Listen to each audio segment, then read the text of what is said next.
नमस्कार, मैं सुरेश चंद्र पंत। आज हमारी चर्चा संसार के सबसे पहले सफल हुए IVF केस पर है।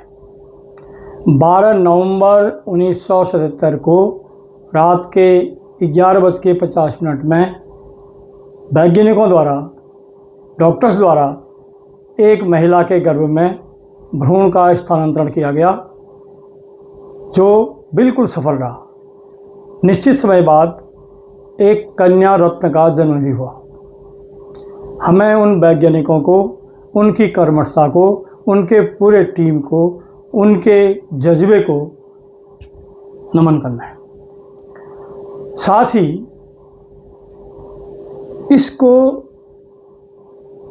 इस कार्य को ज्योतिषी दृष्टिकोण से देखना है। ज्योतिषी दृष्टिकोण भी सूक्ष्म लेवल पर, माइक्रो लेवल पर।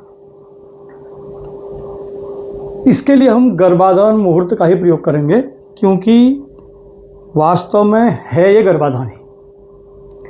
शास्त्रों ने गर्भाधान के लिए कुछ संकेत दिए हैं। जैसे शास्त्र के अनुसार गर्भाधान की सफलता की सुनिश्चितता के लिए नंबर 1 शुक्ल पक्ष होना चाहिए। नंबर 2 मंगलवार या शनिवार उस दिन नहीं होना चाहिए, अन्य सारे वार शुभ हैं।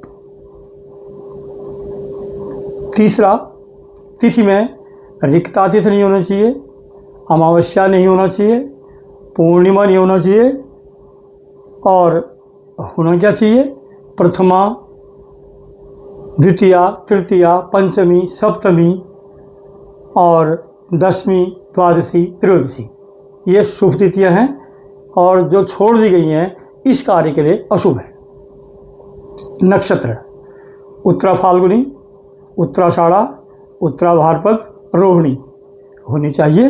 साथ में मृगशिरा, हस्त, स्वाति, अनुराधा ये भी शुभ हैं। सद्विषा, श्रवण, धनिष्ठा ये भी शुभ हैं। इसके अलावा और नक्षत्र इस कार्य के लिए अशुभ है। योग विषकुंभ, अतिगंड, वज्र, गंड, शूल, व्याघात, व्यतिघात, व्यतिपात, परिघ एवं वैधृत अशुभ हैं, ये नहीं होने चाहिए। इसके अलावा अन्य योग शुभ हैं, वो हो सकते हैं। तिथि गंडांत से बचना है, नक्षत्र गंडांत से बचना है, लग्न गंडांत से बचना है, राहु काल से बचना है, भद्रा काल से या भद्रा से बचना है, परिघ, दग्धातिथि, विष योग, विष घटी और यमगंड ये उस समय नहीं होना चाहिए। इसका मतलब उनसे भी बचना है। अगर हम लग्न का निर्धारण करें तो स्थिर लग्न होना चाहिए। स्थिर लग्न में भी कुंडली जो बने वो अच्छी हो। अच्छी का मतलब ये होता है कि चंद्रमा 6, 8, 12 भाव में न हो, शुभ ग्रह केंद्र और त्रिकोण में हो, अशुभ ग्रह या पाप ग्रह 3, 6 और 11 में हो। इसके अलावा कार्य के हिसाब से पंचमेश बली हो, लग्नेश बली हो, सब ठीक है। यहाँ पर 12 नवंबर 1977 रात के 11:50 PM पर ओल्डहैम इंग्लैंड में D1, उस समय की D1 बनाई गई कुंडली जातक की, या उस समय की सिंह लग्न की है, जिसमें 7 डिग्री 11 मिनट 7 डिग्री 17 मिनट लग्न आगे बढ़ चुका है। और पंचमेश गुरु है, जो 11वें भाव से पंचम भाव को दृष्टि दे रहा है। शुक्र स्वराशि का तृतीय भाव में है, सूर्य भी इसके साथ है, जो भी दोनों गुरु के द्वारा दृष्ट हैं। इसका मतलब लग्नेश भी गुरु से दृष्ट है और शुक्र भी दृष्ट है। इनको यहाँ पर इसलिए कहा जा रहा है, शुक्र प्रजनन का कारक भी है, शुक्र का कारक भी है, जो शुभ दृष्ट है, और गर्भाधान के प्रथम मास का कारक भी वही होता है। इसका मतलब अगर उसका शुभ होना, षड्बल में बली होना, स्वराशि का होना, यह नींव को मजबूत करता है, और ये उसका D9 है। अब हमें सूक्ष्म स्तर पर जाकर ये देखना है, क्या इस वैज्ञानिक प्रक्रिया को, इस प्राकृतिक प्रक्रिया को ज्योतिष कैसे देखता है, क्या उस समय प्रकृति सपोर्ट कर रही थी ज्योतिष की नज़रों में। पक्ष शुक्ल था, एक ठीक है, शुक्ल होना चाहिए। नंबर 2, शनिवार था, शनिवार नहीं होना चाहिए। लेकिन जब हमने गहराई में जाकर देखा तो उस दिन हर दिन शनिवार के दिन, हर बार के दिन अलग अलग होरा होती है। इसका मतलब शनिवार के दिन होरा देखने में रात के 11:50 में शनिवार के दिन सूर्य की होरा थी। इसका मतलब ये हुआ उस समय को जब ये कार्य हुआ, शनि की नहीं बल्कि सूर्य के द्वारा ये कार्य निर्धारित हुआ। इसका मतलब शनिवार होते हुए भी उस समय का जो निर्धारक था वो सूर्य था, उसकी रिस्पॉन्सिबिलिटी सूर्य की थी। इसका मतलब सूर्य के गुण उसमें गिने जाएंगे, शनि के नहीं। इसका मतलब ये हुआ कि शनिवार होते भी वह समय शुभ था। गहराई में जाने में तिथि द्वितीया होनी चाहिए और द्वितीया इन तिथियों में है, शुभ है। लेकिन और गहराई में जाएं तो द्वितीया तिथि भी दग्धा बन जाती है जब द्वितीया के दिन जो हमारा सूर्य है यह गुरु की राशि में हो, अर्थात धनु और मीन राशि में हो। लेकिन संयोग से उस दिन सूर्य तुला राशि में था। इसका मतलब ये जो द्वितीया थी ये दग्धा भी नहीं थी, इसका मतलब विशुद्ध थी, शुभ थी। एक जरा और चीज़ लगता है कि अगर इस द्वितीया को तो शनिवार था, अगर द्वितीया के दिन सप्तमी होती है, इस शनिवार के दिन सप्तमी होती है तो विषयोग बनता है, तो इसमें विषयोग की संभावना नहीं है। इसका मतलब जो भी द्वितीया हमारी थी ये शुभ थी और उसमें से दग्धा तिथि भी नहीं थी। इसका मतलब प्राकृतिक इस संकेत में भी शुभता है। तीसरा नक्षत्र ज्येष्ठा, ये होनी चाहिए, ज्येष्ठा नहीं होना चाहिए, ज्येष्ठा था, ज्येष्ठा का दूसरा चरण। इसको भी गहराई से जाके देखें। ज्येष्ठा नक्षत्र की अंतिम दो घटी, ये तो दूसरा चरण है। अभी तो 2 चरण बाद जो आएगा लास्ट, उसमें 2 घटी विशेष अशुभ होती है। किसके कारण? गंडांत के कारण। इसका मतलब ज्येष्ठा चरण 2 में गंडांत नहीं था, वो लास्ट वाले चरण में आता है। एक चीज़ और, ज्येष्ठा नक्षत्र में ही 19 डिग्री 46 मिनट 40 सेकंड से लेकर 20 डिग्री 40 सेकंड तक, 20 डिग्री 40 मिनट तक विष घटी होती है। लेकिन हमारा जो चंद्रमा है, इस केस का चंद्रमा, वो 20 डिग्री 47 मिनट 5 सेकंड, इसका मतलब 20 घटी को क्रॉस कर चुका था। इसका मतलब ज्येष्ठा नक्षत्र का अंतिम चरण भी नहीं था, इसका मतलब गंडांत भी नहीं था और विष घटी भी नहीं थी, ये विष नाड़ी भी नहीं थी। इसका मतलब ये हुआ कि हमारा जो नक्षत्र है ये ज्येष्ठा होते हुए भी उस समय इसमें पूर्णतः शुभता है, क्योंकि अशुभता इन चीज़ों के कारण ही इसको अलग करते हैं, ये अलग थी। योग अतिगंड नहीं होना चाहिए लेकिन है। गहराई में उतरें, क्योंकि हमारा अध्ययन, हमारा उद्देश्य माइक्रोस्कोपिक स्टडी है, नीचे जाके है, सूक्ष्म स्तर पर है। इसके पहले 2 घंटे ही अशुभ होते हैं, बाद के शुभ होते हैं। इसका मतलब पहले 2 घंटे, अब चूँकि ये काफ़ी पहले शुरू हो चुका था, रात के 11:50 की बात है, तब इसका पहले 2 घंटे ही काफ़ी घंटे निकल चुके हैं। तो इसका मतलब ये हुआ कि अतिगंड योग होते हुए भी उस समय वो उसका शुभता वाला पोर्शन है। लग्न स्थिर है जो 7 डिग्री 11 मिनट पर है।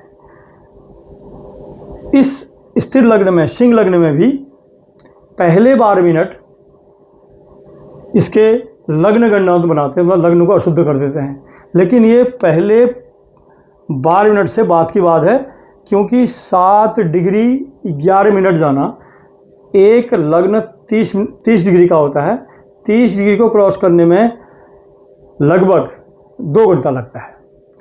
1.5 से 2, परिस्थिति के साथ बदलता रहता है समय के हिसाब से। तो फिर भी 7 मिनट में 7 डिग्री 20 मिनट चलने में कम से कम 12 मिनट के बाद, अर्थात 12 मिनट पहले निकल जाते हैं, 20 मिनट 28 मिनट से ज़्यादा समय लगता है। इसका मतलब ये हुआ कि स्थिर जो लग्न है सिंह वो भी शुद्ध है, उसमें गंडंत वाला समय भी नहीं है, वो निकल चुका है। जो भी सिंह लग्न हमारे पास है वो शुद्ध है। इसका मतलब लग्न भी पक्ष में है, वैसे भी स्थिर लग्न था, स्थिर है, उस स्थिर में भी जो अशुभता थी वो इसमें नहीं है। 5th लॉर्ड गुरु बली है, 5th हाउस भी बली है षडबल में।